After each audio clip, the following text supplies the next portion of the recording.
प्यारे छात्रों नमस्कार। स्वागत है आप सभी का हमारे यूट्यूब चैनल पीएस क्लासेस पर, जिस पर बेटा आज हम डिस्कस करेंगे बहुत ही इम्पोर्टेंट टॉपिक जिसका नाम है कूलाम का नियम। तो बेटा कूलाम का नियम क्या कहता है, इसको सरल भाषा में समझने के लिए आइए हम आपको ले चलते हैं कुछ पिछले वीडियोज़ की ओर, जिनमें हमने जाना था बेटा कि आवेशों के बीच हमेशा एक बल कार्य करता है जिसे वैद्युत बल कहते हैं। तो बेटा आवेशों की प्रकृति के आधार पर ये बल दो प्रकार का होता है, क्योंकि आवेश भी बेटा दो प्रकार के माने गए हैं, एक धन आवेश दूसरा ऋण आवेश। तो इन्हीं आवेशों के आधार पर बेटा ये बल दो प्रकार का होता है, नंबर एक आकर्षण, नंबर दो प्रतिकर्षण। लेकिन बेटा ये आकर्षण कब होता है और प्रतिकर्षण कब होता है, इसकी व्याख्या की थी सन 1600 ईस्वी में इंग्लैंड के महान वैज्ञानिक डॉक्टर गिलबर्ट ने। उन्होंने अपने प्रयोगों के आधार पर बेटा बताया था, अगर दो बिंदु आवेश समान प्रकृति के हैं अर्थात सजातीय आवेश हैं तो उनके बीच सदैव प्रतिकर्षण बल कार्य करता है, और यदि दो बिंदु आवेश असमान प्रकृति के हैं, कहने का मतलब मेरा बेटा ये एक धन आवेश है एक ऋण आवेश है यानी विजातीय आवेश है, तो उनके बीच हमेशा आकर्षण बल कार्य करता है। तो बेटा ये बात पता चली थी हमें सन 1600 ईस्वी में। तो बेटा इस बल का मान कितना होता है, इसकी व्याख्या की थी सन 1785 में फ्रांस के महान वैज्ञानिक जिनका नाम था कूलाम। तो उन्होंने आवेशों के बारे में बहुत से अध्ययन किए थे और अपने प्रयोगों के आधार पर जो उन्होंने एक्सपेरिमेंट किए थे कुछ निष्कर्ष प्राप्त किए, और उन प्राप्त निष्कर्षों को एक उन्होंने नाम दिया जिसे हम कूलाम के नियम से आज जानते हैं, और उन्हीं के नाम पर इस नियम को हम कूलाम का नियम कहते हैं। तो आइए बेटा बिना किसी देरी किए शुरू करते हैं कूलाम का नियम। मैं समय बचाने के लिए बेटा पहले से ही लिख रखा हूँ, तो आइए शुरू करते हैं कूलाम का नियम। तो मैं आपको ओरल ही पहले समझाता हूँ बेटा कि कूलाम का नियम क्या कहता है। कूलाम का नियम कहता है बेटा दो स्थिर बिंदु आवेशों के बीच लगने वाला आकर्षण अथवा प्रतिकर्षण बल। ठीक है बेटा, एक बार फिर समझा रहा हूँ मैं, समझिए मेरी बात ध्यान से। लैंग्वेज मैंने लिख दी है, डेफिनेशन लिख दी है, लेकिन मैं आपको पहले ओरल समझाना चाहता हूँ ताकि वो क्लियर और भी अच्छा हो सके। तो बेटा मैं फिर से रिपीट कर रहा हूँ कूलाम के नियम को।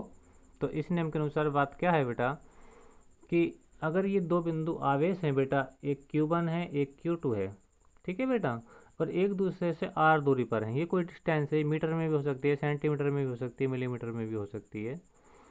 तो उन्होंने बताया था कूलाम ने कि अगर दो बिंदु आवेश एक दूसरे से कुछ दूरी पर मतलब r दूरी पर हैं तो इनके बीच जो लगने वाला बल है, ठीक है बेटा, वैद्युत बल, वो आकर्षण का भी हो सकता है प्रतिकर्षण का भी हो सकता है, लेकिन आकर्षण और प्रतिकर्षण डिपेंड करेगा आवेश के नेचर पर।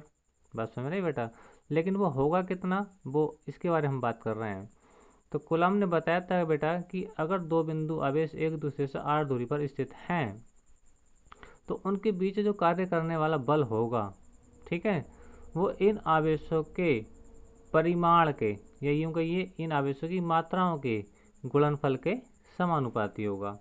यानी इनके बीच जो बल कार्य करेगा बेटा वो कौन सा बल होगा, वैद्युत बल होगा, और उसका मैग्नीट्यूड क्या होगा आवेश के लिए, वो होगा इन आवेशों के परिमाण के गुणनफल के समानुपाती। बात समझ में आ रही है बेटा, एक बार फिर समझिए कि दो बिंदु आवेश हैं Q1 और Q2, एक दूसरे कितनी दूरी पर है बेटा, r दूरी पर है, ठीक है। तो कूलाम ने अपने एक्सपेरिमेंट से बताया कि इन आवेशों के बीच जो बल कार्य करेगा, ठीक है, वो इन आवेशों की मात्राओं के गुणनफल के समानुपाती होगा। एक बात, दूसरी बात उन्होंने ये बताई कि ये आवेश अगर कुछ दूरी पर रखे हैं अर्थात उनके बीच की कुछ दूरी है, जैसे हमने r ले रखी है, तो इस दूरी के वर्ग के क्या होगा बेटा, व्युत्क्रमानुपाती होगा। समझ में आई? यानी कहने का मतलब मेरा बेटा ये है कि उन्होंने बताया कि दो बिंदु आवेश एक दूसरे से कुछ दूरी पर रखे हैं अर्थात r दूरी पर रखे हैं, तो उनके बीच जो लगने वाला बल होगा वैद्युत बल, ठीक है बेटा, तो वो कितना होगा, इन आवेशों की मात्राओं के गुणनफल के समानुपाती होगा। जैसे देखिए F समानुपाती या अनुक्रमानुपाती कुछ भी कर सकते हैं, एक ही बात है, Q1 गुणा Q2। बात समझ में आई। यानी इन आवेशों की Q1 ये है, Q2 ये है, देखिए बेटा ये आ गया, और इनके बीच में क्या साइन है, मल्टीप्लाई का साइन है। यानी F समानुपाती Q1 गुणा Q2, यानी बल का जो मान है आवेशों के परिमाण के गुणनफल के समानुपाती होता है। जबकि इनके बीच की जो दूरी है बेटा ये R, इसके वर्ग के कैसा होता है, व्युत्क्रमानुपाती होता है।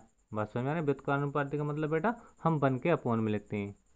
बस समझ में आ रहा है। समानुपाती का मतलब हम बिल्कुल सामने लिखेंगे फेस टू फेस, जबकि व्युत्क्रमानुपाती में हम अपॉन में लिखेंगे। ठीक है बेटा। तो आइए, और हाँ इसमें तीसरी बात उन्होंने बेटा ये बताई थी कि इस बल की जो डायरेक्शन होगी, यानी ये जो बिंदु आवेश है Q1 Q2, इनके बीच में जो बल कार्य कर रहा है, चाहे वो आकर्षण का हो बेटा, चाहे प्रतिकर्षण का हो, ठीक है, उस बल की जो डायरेक्शन होगी, तो इन आवेशों को मिलाने वाली जो रेखा है बेटा, ये रेखा इसके सीध में होगी या इसके अनुदिश होगी। एक बार फिर समझिए, कहने का मतलब मेरा ये है कि अगर इन दोनों आवेशों के बीच, ठीक है, एक Q1 और एक Q2 के बीच आकर्षण हो या प्रतिकर्षण हो, ठीक है, आकर्षण होगा तो बेटा बिल्कुल ही इसी सीध में सामने आएंगे, यानी फोर्स की डायरेक्शन क्या होगी, बिल्कुल इसकी सीध में होगी। अगर ये प्रतिकर्षण होगा तो इसकी जो फोर्स की डायरेक्शन होगी बिल्कुल इन आवेशों की सीध में होगी और इस साइड को होगी, ये इधर को जाएगा थोड़ा और ये इस साइड को दूर हटेगा। बस समझ में आ रही है बेटा। ऐसा नहीं है बेटा कि आकर्षण हो तो हो रहा है लेकिन ये इस टाइप से हो रहा है, ऐसा नहीं होगा कभी भी। ये फिर प्रतिकर्षण तो हो रहा है कि एक उधर को बजा रहा है और दूसरा इधर को आ रहा है, ऐसा कभी नहीं होगा। अगर आकर्षण होगा तब भी बेटा ये सामने सामने आएंगे, और प्रतिकर्षण होगा तब भी बेटा एक ही चीज में ही क्या होंगे, इस टाइप से होंगे। बस समझ में आ रही है बेटा। तो तीसरी बात उन्होंने बेटा अपने एक्सपेरिमेंट में ये बताई थी कि बल की जो डायरेक्शन है दोनों आवेशों को जो मिलाने वाली रेखा है इसकी सीध में ही होगी। प्रतिकर्षण होगा तो इसी बिल्कुल सीध में इस टाइप से होगी, और जबकि आकर्षण होगा तो बिल्कुल इसी सीध में क्या होगा बेटा, ये आगे की ओर को होगा। बात समझ में आ रही है। तो आइए अब डेफिनेशन पढ़ते हैं। क्या डेफिनेशन कहती है कि दो स्थिर बिंदु आवेशों के बीच लगने वाला आकर्षण अथवा प्रतिकर्षण बल दोनों आवेशों की मात्राओं के गुणनफल के समानुपाती होता है। मतलब ये वाली बात बेटा, ठीक है। तथा दोनों आवेशों के बीच की दूरी के वर्ग के कैसा होता है बेटा, व्युत्क्रमानुपाती होता है। यानी दोनों आवेशों के जो बीच की दूरी है ये R, इसके वर्ग के क्या होता है, व्युत्क्रमानुपाती होता है। और मैं आपको बता दूं बेटा, अनुक्रमानुपाती में सामने लिखा जाता है, बिल्कुल फेस टू फेस लिखा जाता है। व्युत्क्रमानुपाती मतलब बन के अपॉन में लिखा जाता है, ठीक है। अच्छा, और इस बल की दिशा, ये जो फोर्स काम कर रहा है दोनों आवेशों को मिलाने वाली रेखा की सीध में होगी। सीध का मतलब अनुदिश होगी। अनुदिश का मतलब समझिए, बहुत इंपॉर्टेंट बात है बेटा, कि अगर ये दो बिंदु आवेश हैं, एक ये है और एक ये है, तो अगर इनमें आकर्षण हो रहा है तो ये बिल्कुल सीध में आएंगे इस टाइप से। बात समझ में आ रही है। अगर प्रतिकर्षण होगा बेटा तो बिल्कुल बिल्कुल इन आवेशों की सीध में इस टाइप से दूर जाएंगे। ऐसा तो नहीं है बेटा कि आकर्षण हो रहा है लेकिन एक ऐसा आ रहा है, ऐसा कभी नहीं होगा। आएंगे तो बिल्कुल सीधे आएंगे, बिल्कुल इस टाइप से, इस टाइप से, इस टाइप से, ठीक है। और अगर प्रतिकर्षण हो रहा है वो बिल्कुल सीधे में होगा, बिल्कुल ऐसे ऐसे ऐसे ऐसे ऐसे। लेकिन ऐसा कभी नहीं होगा कि प्रतिकर्षण तो हो रहा है लेकिन एक उधर इस साइड को जा रहा है, एक साइड, ऐसा कभी नहीं होगा बेटा। अगर आकर्षण होगा तब भी इन आवेशों की सीध में होगा इस टाइप से, प्रतिकर्षण होगा तब भी इन्हीं आवेशों की सीध में होगा इस टाइप से बेटा। बात समझ में आई बेटा। तो ये था बेटा कूलाम के नियम का स्टेटमेंट। एक बार फिर से रिपीट में कर रहा हूँ बेटा, कि दो बिंदु आवेश अगर एक दूसरे से r दूरी पर स्थित हैं बेटा, तो उनके बीच जो कार्य करने वाला आकर्षण और प्रतिकर्षण बल है वो उन आवेशों की मात्राओं के गुणनफल के कैसा होता है बेटा, समानुपाती होता है। और उनके बीच की दूरी के वर्ग के व्युत्क्रमानुपाती होता है। और इस बल की जो दिशा होती है बेटा दोनों आवेशों को मिलाने वाली रेखा की सीध में होती है। यानी आकर्षण होगा तो बिल्कुल सीध में आएगा इस टाइप से, ये इस टाइप से, ठीक है। प्रतिकर्षण होगा तो ये बिल्कुल इस साइड से और बिल्कुल ये इस साइड को दूर हटेगा। बात समझ में आ रही है। बल की जो डायरेक्शन होगी हमेशा आवेशों को मिलाने वाली जो रेखा है इसके बिल्कुल सीध में होगी, ठीक है। तो आइए आकर्षण, सॉरी, जो पहला स्टेटमेंट है यानी पहली नंबर क्वेश्चन नंबर फर्स्ट है, F proportional Q1 into Q2, इसका क्या महत्व है, कि क्या कहना चाहती है डेफिनेशन, इसके बारे में बात करता हूँ। जैसे दिया है बेटा आपको, ये मैं एक्स्ट्रा तरीके से बता रहा हूँ आपको रफली, कि देखिए एफ प्रपोजनल दिया है बेटा आपको Q1 गुणा Q2। कहने का मतलब उन्होंने ये बताया कूलाम ने कि इन आवेशों के बीच जो लगने वाला बल है उन आवेशों की मात्राओं के गुणनफल के समानुपाती होता है। तो मैं बताना चाहूँ समानुपाती का मतलब क्या है, मैं ये बताना चाहता हूँ। ठीक है, तो देखिए बेटा, समानुपाती की बात मैं बताऊँ, अगर Q1 Q2 की वैल्यू बढ़ेगी, यानी Q1 और Q2 का मान बढ़ेगा, तो F का मान भी बढ़ेगा। एक बात। दूसरी बात, अगर Q1 Q2 का मान अगर मैं घटा दूं तो बल का मान भी बेटा क्या हो जाएगा, घट जाएगा। ठीक है, तो आइए बेटा इस बात को मैं एक एग्जाम्पल के माध्यम से समझाता हूँ। मान लीजिए कि मैं Q1 की वैल्यू ले रखा हूँ बेटा 4 कूलाम, ठीक है, और Q2 की वैल्यू मैं रखा हूँ बेटा 5 कूलाम। एक एग्जाम्पल के तौर पर समझा रहा हूँ बेटा आपको मैं। ठीक है, और मैं इस वैल्यू को Q1 की जगह यहाँ डाल दो 4 और Q2 की जगह यहाँ पर रखो 5। आइए देखते हैं क्या होता है।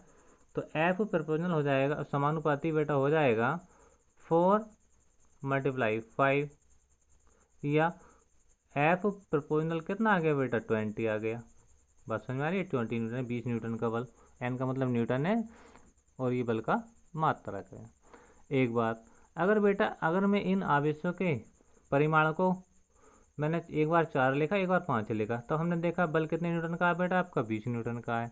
ठीक है, अगर मैं इस आवेशों के परिमाण को कम कर दूं, बात समझ रहे हैं बेटा, अगर मैं Q1 और Q2 के मान को कम कर दूं फिर क्या होगा, क्योंकि हम जानते हैं ना समानुपाती होता है, आवेश बढ़ेंगे तो बल बढ़ेगा, आवेश घटेंगे तो बल भी घटेगा। क्या ऐसा होता है वास्तव में? आइए देखते हैं। अब मैं नेक्स्ट कंडीशन में क्या है बेटा, नेक्स्ट कंडीशन में ये है कि मैं Q1 की जो वैल्यू ले रहा हूँ बेटा अब की बार बट 2 ले रहा हूँ, 2 कूलाम, और Q2 की जो वैल्यू ले रहा हूँ बेटा मैं ले रहा हूँ 3 कूलाम। पहले Q1 बेटा कितना था, 4 था। ठीक है, अब Q1 कितना है बेटा, 2 कूलाम है। ठीक है, पहले Q2 कितना था बेटा आपका 5 कूलाम था, अब की Q2 बेटा कितना 3 कूलाम है, यानी दोनों की वैल्यू मैंने पहले से कम कर ली। ठीक है, और आइए इस Q1 Q2 के मान को बेटा हम इसी फार्मूले में डालेंगे, Q1 × Q2 में। क्या देखते हैं, ज़रा ध्यान से देखें बेटा, ये मिलेगा, देखिए ये जो Q1 और Q2 के मैंने मान लिए हैं बेटा 2 माइक्रो कूलाम और 3 माइक्रो कूलाम, पहले की अपेक्षा अब कम है। पहले Q1 आपका बेटा 4 था, आपकी बार 2 है। पहले Q2 5 था, आपकी Q2 कितना है बेटा 3 है।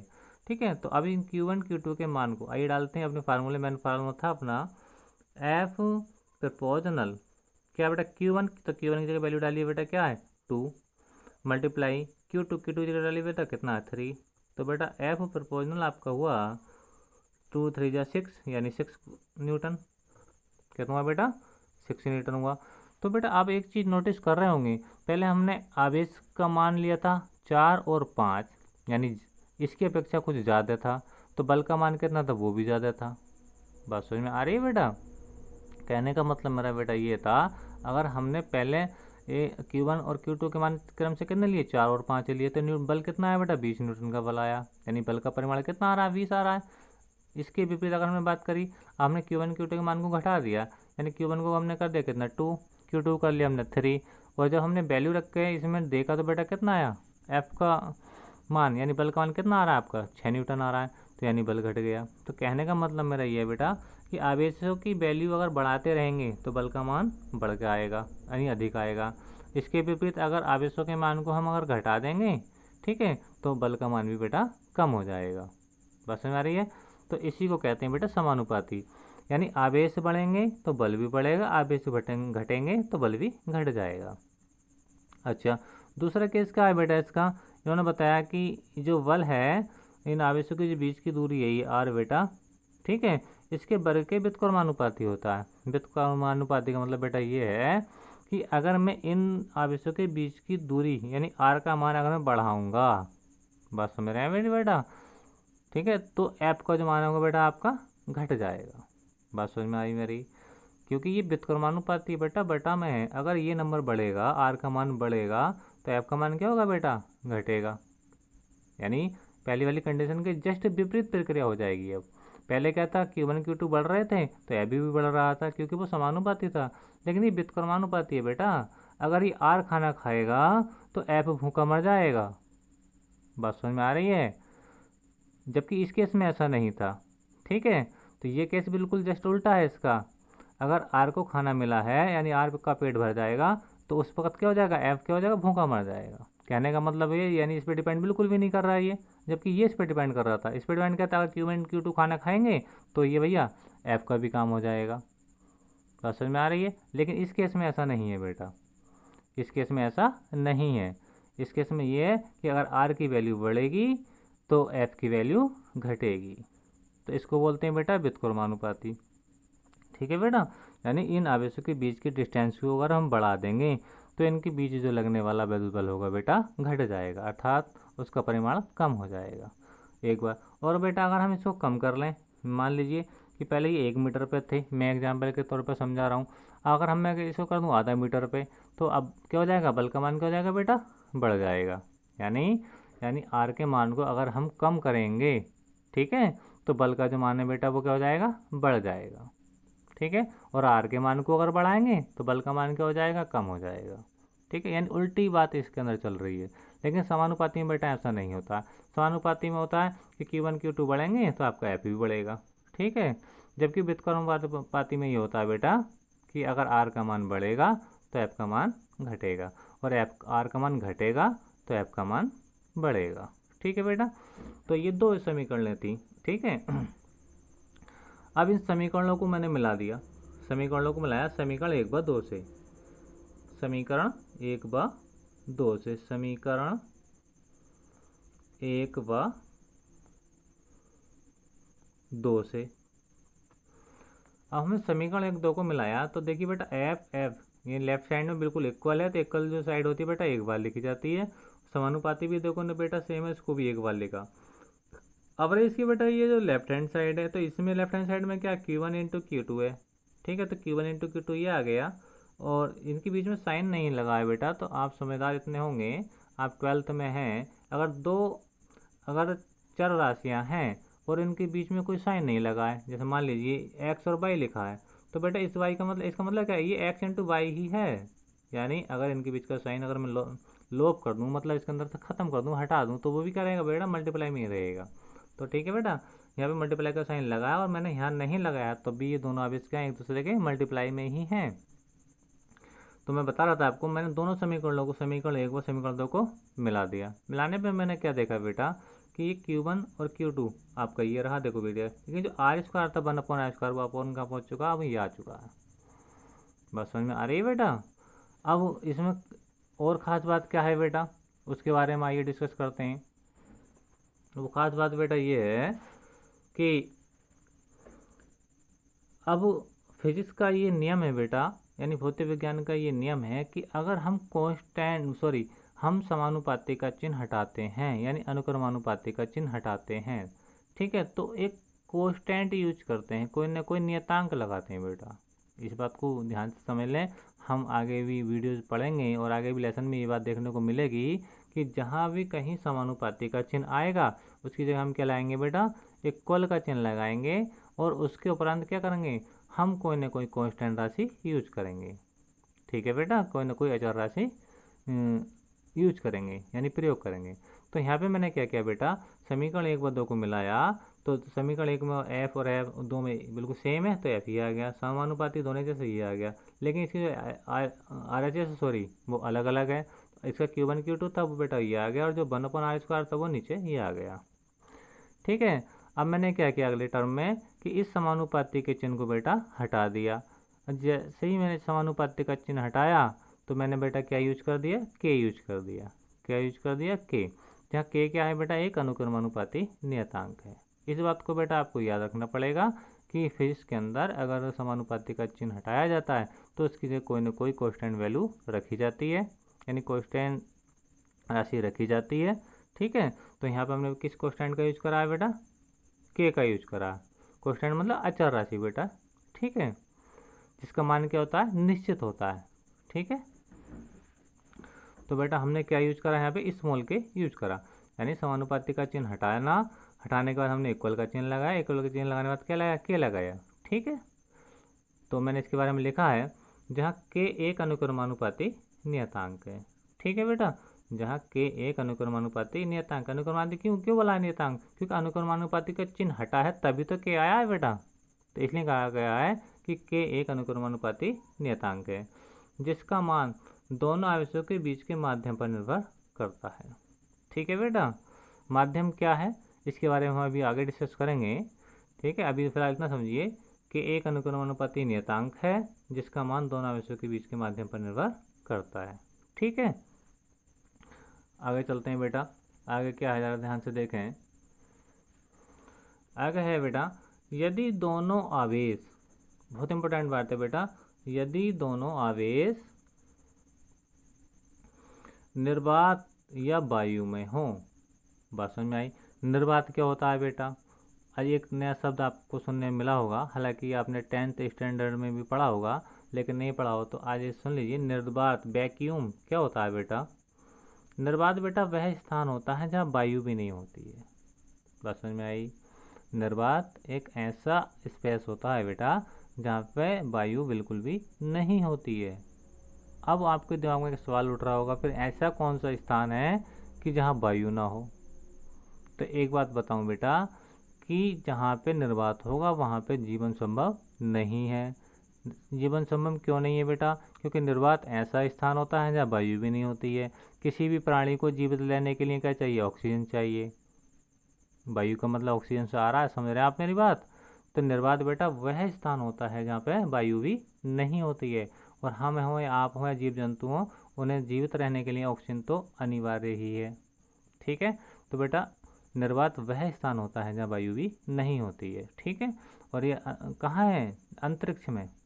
निर्वात कहाँ है बेटा? अंतरिक्ष में है। ठीक है, बात समझ में आई?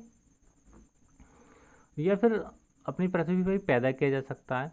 इसको लैब में जब एक्सपेरिमेंट करते हैं बेटा तो निर्वात उत्पन्न किया जाता है। बात समझ में आ रही है? यानी उस जहाँ पे ये एक्सपेरिमेंट चल रहा है और निर्वात की अगर आवश्यकता है तो वहाँ की एयर को क्या कहता है? बाहर पास किया जाता है। बात समझ में आई? तो आप तो फिलहाल इतना याद रखना है कि निर्वात एक ऐसा स्थान होता है बेटा जहाँ वायु भी नहीं होता है। कोई आपसे पूछे कि निर्वात में लाइफ पॉसिबल है, जीवन संभव है नहीं, तो बोलो नहीं है। बोले क्यों नहीं है? क्योंकि निर्वात में वायु होती नहीं हो, जबकि हमें वायु ऑक्सीजन चाहिए जीवित रहने के लिए। बस समझ में आ रही है बेटा? ठीक, तो मैं आशा करता हूँ कि निर्वात शब्द यानी वैक्यूम शब्द का अर्थ अच्छे समझे होंगे। ठीक, निर्वात एक ऐसा स्थान होता है बेटा जहाँ पे वायु भी नहीं होती, और जहाँ वायु नहीं होती है वहाँ पे जीवन संभव नहीं है। ठीक है, तो यदि दोनों बिंदु आवेश निर्वात या वायु, वायु में तो अब हम हैं, आप हैं, आप पढ़ रहे हैं, ठीक है, सांस ले रहे हैं, तो अब वायु है आपके चारों ओर पास। बस समझ में आ रही है? वायु में स्थित हों, यानी ये दोनों आवेश कहाँ हो बेटा? अगर ये दोनों आवेश कहाँ हो? वायु में हो या निर्वात में हो। ठीक है, तो के की एक वैल्यू दी है वैज्ञानिकों ने प्रयोग द्वारा, यानी कूलाम ने के का क्या मान दिया उसके बारे में हम डिस्कस करते हैं। आइए बेटा देखते हैं। देखिए बेटा, यदि दोनों आवेश निर्वात या वायु में स्थित हों तब के का मान क्या होता है? 9.0 into 10⁹ newton metre square coulomb square होता है। एक बार फिर समझिए बेटा कि यदि ये दोनों बिंदु आवेश Q1 और Q2 या तो निर्वात में हो, ठीक है, निर्वात मैंने बता दिया क्या होता है, या फिर वायु में हो। ठीक है, तो के का मान क्या होता है बेटा? इस के का जो मान होता है बेटा वो क्या होता है? 9.0 इंटू 10⁹ न्यूटन मीटर स्क्वायर प्रति कूलाम स्क्वायर के बराबर होता है। ये बेटा इसका यूनिट है, मैं निकाल कर दिखाऊंगा आने वाले वीडियोज़ में ये कैसा आता है। ठीक है, तो के का मान फिलहाल आपको कितना याद रखना है? 9 × 10⁻⁹। ठीक है, ये बात आपको याद रखनी होगी। ठीक है, 9.0 इंटू 10⁹। ठीक, तो आइए हम करने के वाले हैं कि ये वाली वैल्यू 9 × 10⁹, ठीक है, ये कहाँ रखने वाले हैं? इस के की जगह रखने वाले हैं। समझ आप मेरी बात? क्योंकि प्रयोगों द्वारा कूलाम ने बताया था कि जो अनुक्रमानुपाती नियतांक है के, इसका मान कितना होता है? 9.0 × 10⁹ होता है। बात समझ में आ रही है? तो इस के की जगह हम बेटा क्या रखने वाले हैं? 9.0 × 10⁹। चलिए देखते हैं रखने के बाद। तो देखिए ये के है, के को हमने हटा दिया, इसको हटाने के बाद क्या आ गया? 9.0 × 10⁹। बात समझ रहे हैं बेटा? आ गया समझ में? और अब जो Q1 और Q2 अपॉन R स्क्वायर था वो बेटा अभी भी है Q1 Q2 upon R square. बात समझ में आ रही है? यानी इस के की जगह प्रयोगों द्वारा कूलाम ने क्या वैल्यू दी है? ये वैल्यू दी है आपको 9.0 इंटू 10⁹। तो इस के को हटाने के बाद के की वैल्यू हमने ये लिख दी। ठीक है, बात समझ में आ रही है। देखिए के था, के की जगह भी ये वैल्यू आ गई, बात समझ में आ रही है। ठीक, तो ये तो बेटा इसकी न्यूमेरिकल वैल्यू थी।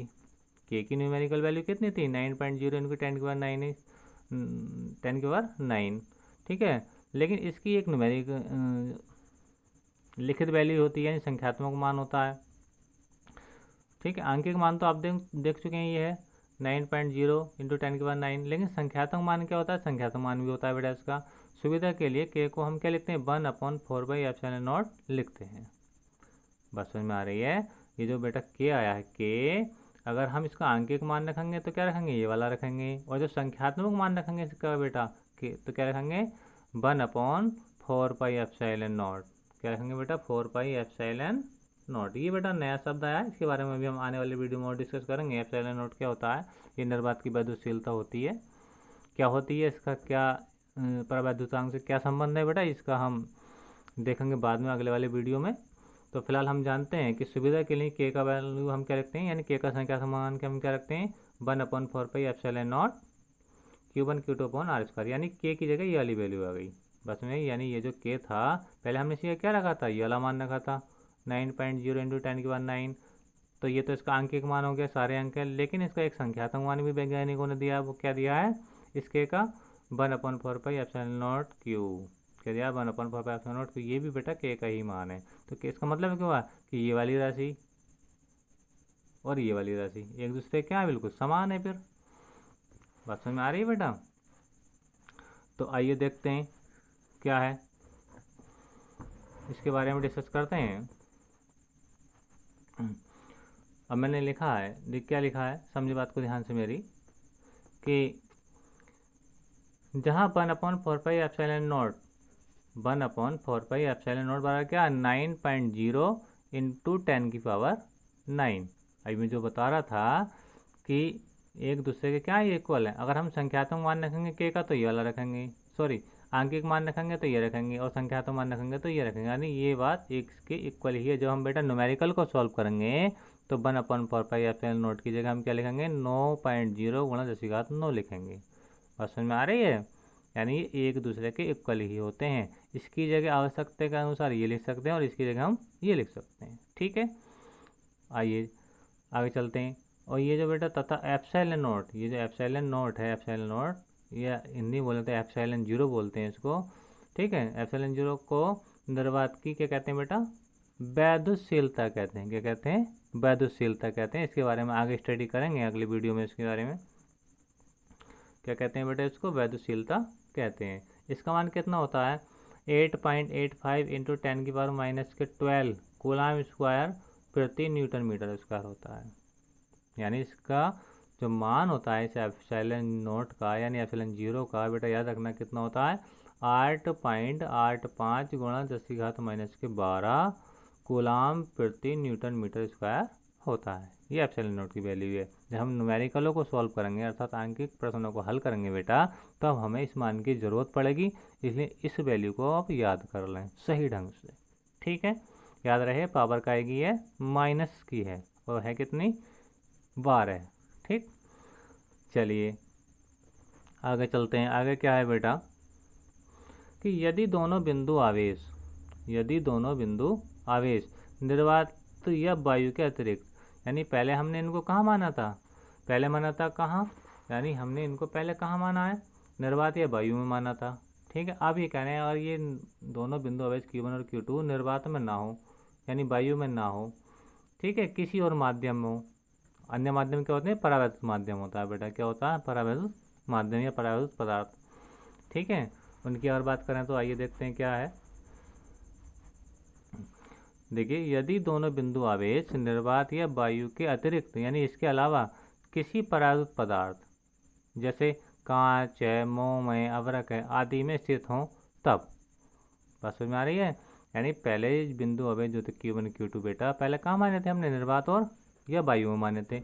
लेकिन अब की बात क्या है कि दूसरा जो एक्सपेरिमेंट किया होगा कूलाम ने, आवेशों को कहाँ रखा होगा, किसी माध्यम में रखा होगा, जैसे कांच है, ठीक है, मोम है, अवरक है, ठीक है, और भी बहुत सारे हैं बेटा।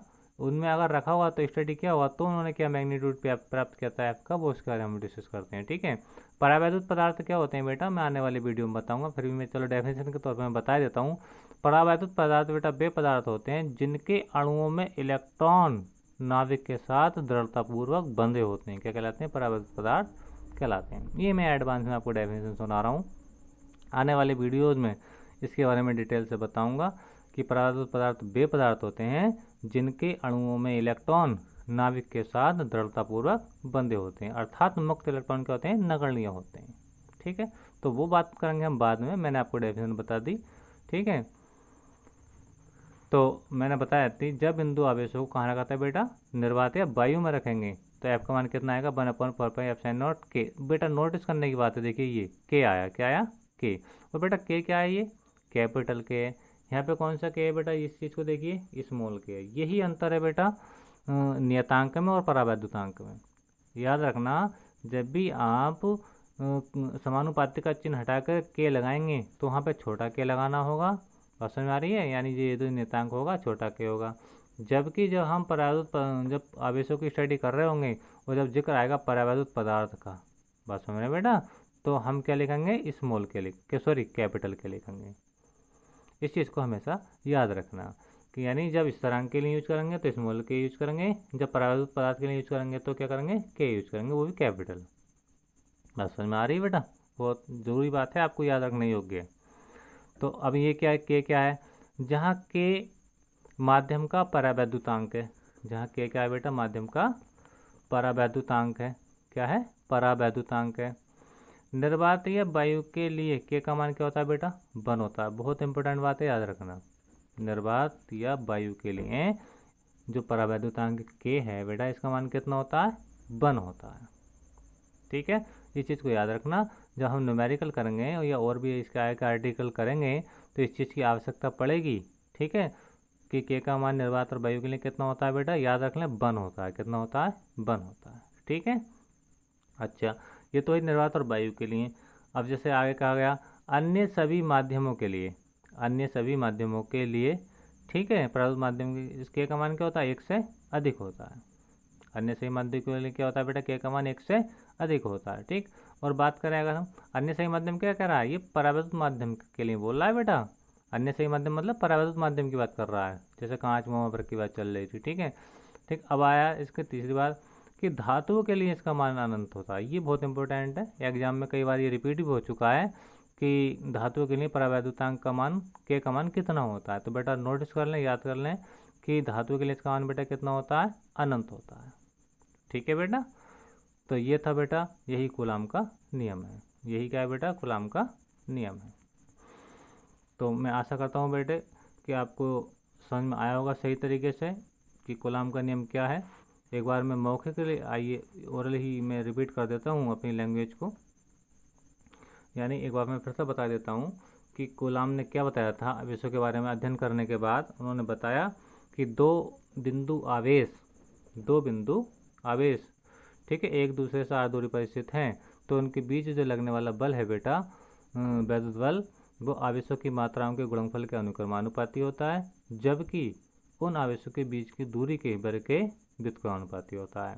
और इस बल की जो दिशा होती है बेटा, दोनों आवेशों को मिलाने वाली रेखा की सीध में होती है बेटा। ठीक है, बस खास बात आपको यहाँ पे याद रखनी है कि इस ऐप का जो परिमाण होगा इन आवेशों के गुणनफल के अनुक्रमानुपाती होगा, और इनके जो बीच की दूरी है ये r, इसके वर्ग के व्युत्क्रमानुपाती होगा। बस समझ में आई बेटा? तो ये था बेटा कूलाम का नियम। मैं आशा करता हूँ कि आपको अच्छे से समझ में आया होगा, और अगर फिर भी कहीं कोई प्रॉब्लम आई है तो बेटा मुझे कमेंट करके ज़रूर बताइए, मैं दोबारा फिर से आपके लिए वीडियो बना दूँगा। तो अगर मेरा वीडियो आपको पसंद आया है बेटा, और अगर आप मेरे चैनल पर नए हैं तो मेरे चैनल को लाइक कीजिए, सब्सक्राइब कीजिए और बेल आइकन का बटन बेटा ज़रूर दबाइए, ताकि मेरे आने वाले वीडियोज़ का नोटिफिकेशन आपको सबसे पहले प्राप्त हो। तो बेटा आज की वीडियो में सिर्फ इतना ही। धन्यवाद।